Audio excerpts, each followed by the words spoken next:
You see a question that includes all the assessment data, the answer will more than likely be an intervention answer, or for you to carry out an intervention for that patient.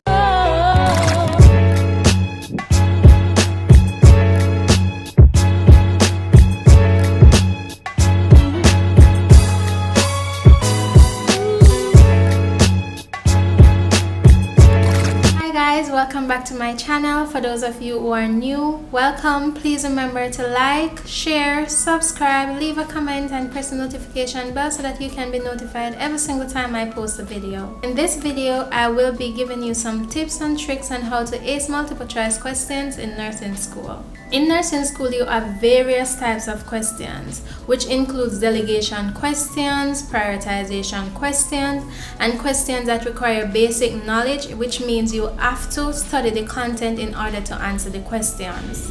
In this video, we will be focusing only on prioritization questions and how to answer those. You may ask, what are prioritization questions? Now, prioritization questions or prioritization is deciding which needs or problems require immediate action and which ones can be delayed until later. When you see keywords such as essential, immediate action, highest priority, initial actions, first, best, those are requiring you to pull from your prioritization skills.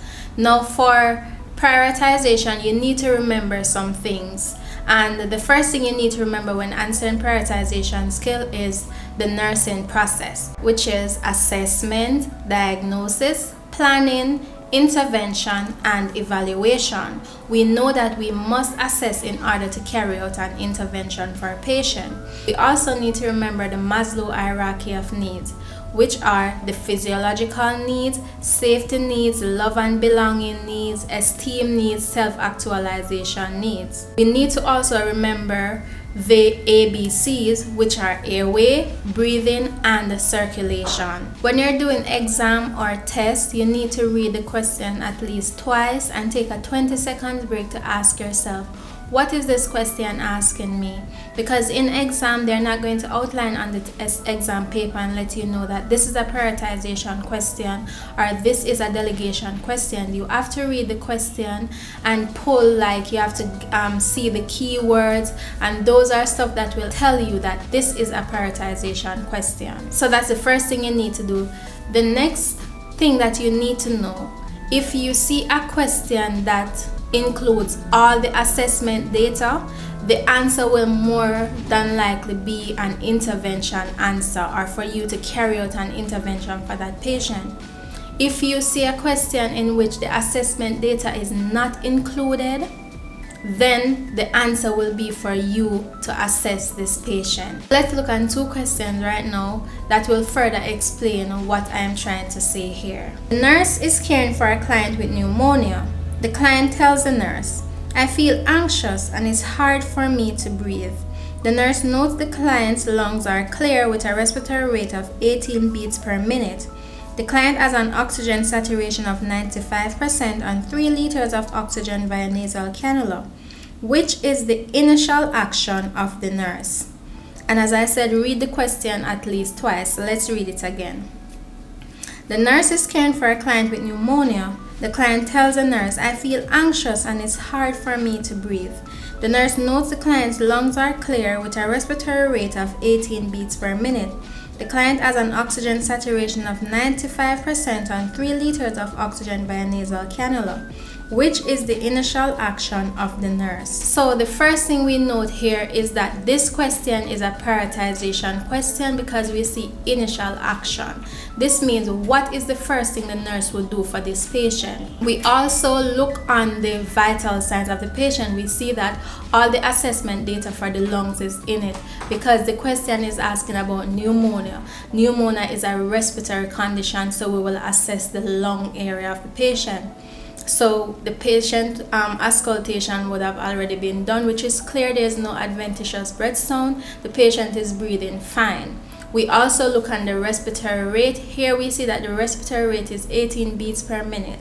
The normal range for respiratory rate is between 12 and 20. So we see that 18 is within normal range. We also see that the oxygen saturation is 95. Normal range for oxygen saturation is between 95 and 100.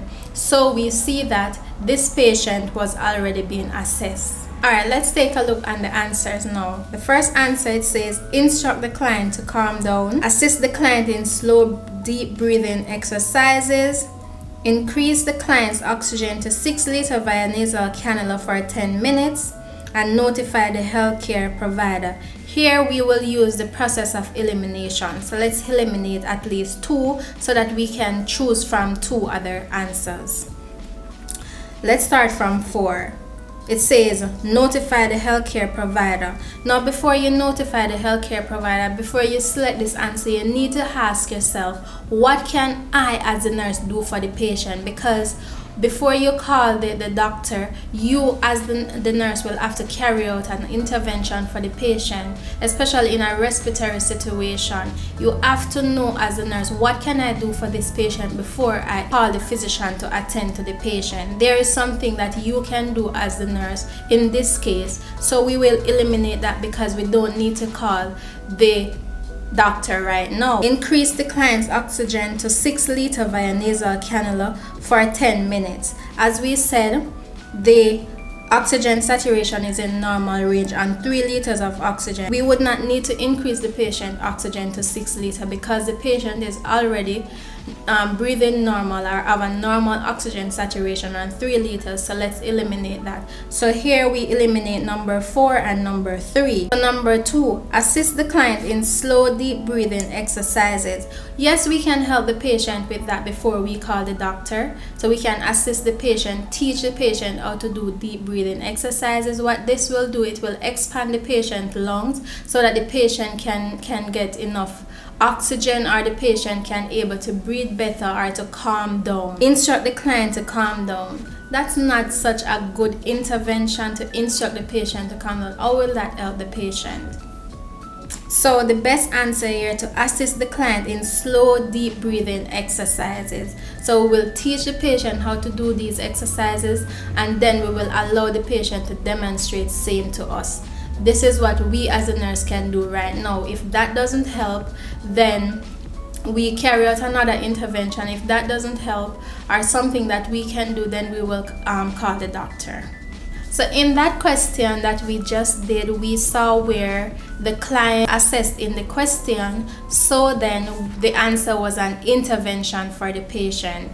So let's look at this question now. A nurse is caring for a client at an assisted living facility. The client has a history of congestive heart failure. After a 20-minute shower, the client complains of acute chest pain. The client states he does not want to leave his room or go to the emergency room. Which action is the most important by the nurse? Let's read the question again. A nurse is caring for a client at an assisted living facility. The client has a history of congestive heart failure. After a 20-minute shower, the client complains of acute chest pain. The client states he does not want to leave his room or go to the emergency room. Which action is the most important by the nurse? So here we see that this question is a prioritization question because it asks for the most important thing that the nurse would do. We also see here where the patient was not assessed. So the question is missing assessment component. Look at the answers. So administer digoxin PO 0.5 milligram. We cannot administer medication if we don't assess the patient. We need to know the client vital signs, because we know that especially for digoxin, we cannot give digoxin if the apical pulse is less than 60 beats per minute. So we need to assess the patient. Administer aspirin PO 81 milligram.